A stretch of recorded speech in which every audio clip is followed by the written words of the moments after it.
Well,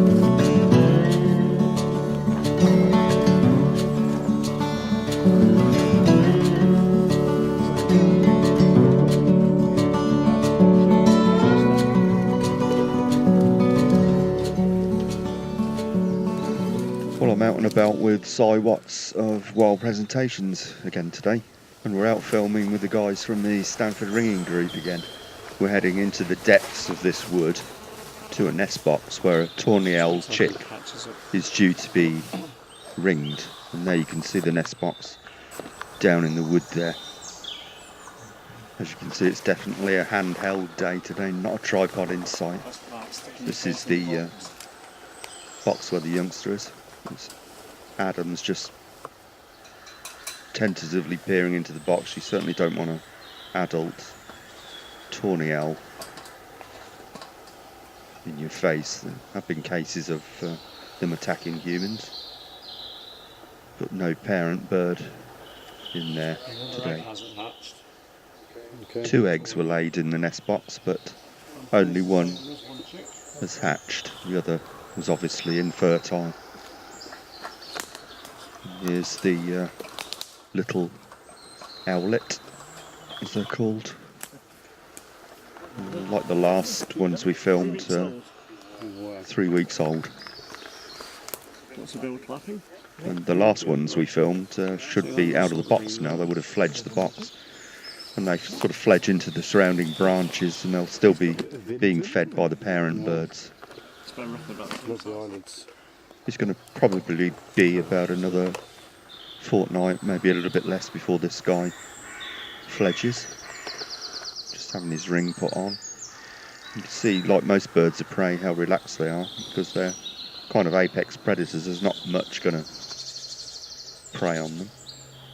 And as I said before, there's no sign of the parents. They'll be off in the woods somewhere, and they'll come back to feed the chick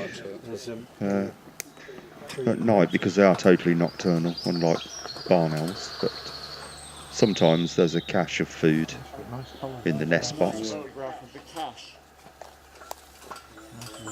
Adam's just going to bring the egg down to...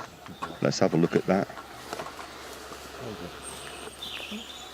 There's the tawny owl egg. There it is. Huge, aren't they? Yeah, probably about hen's egg size. It's massive. That would have hatched long ago. And having been ringed, the little owlet is put safely back in the box. So you can find movement.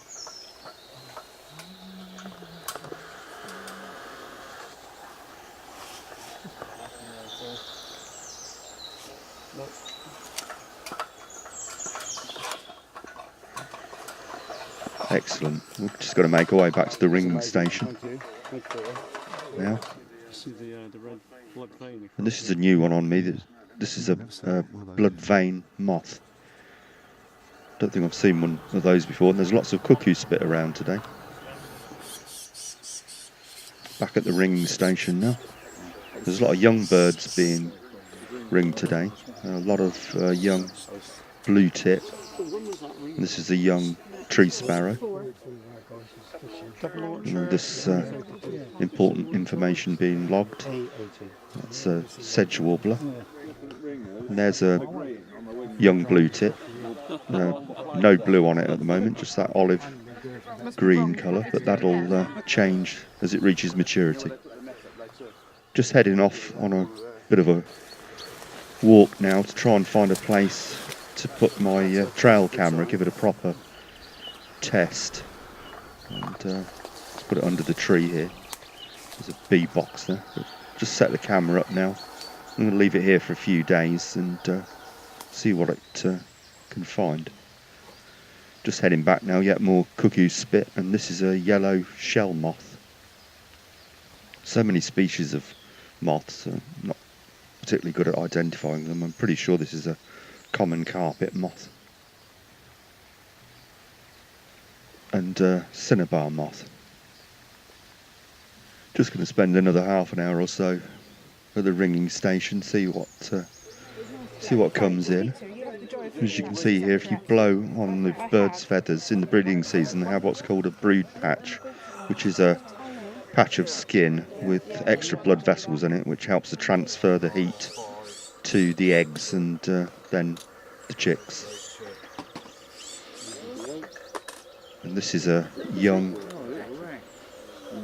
recently fledged wren. You can still see the gape on its beak. Absolutely gorgeous little thing. And this is a bird I haven't filmed being ringed before. It's a goldfinch. It's a pretty good year apparently for goldfinches. And this is a linnet. And thanks once again to the Stanford ringers. Another excellent morning, and I'll see you next time.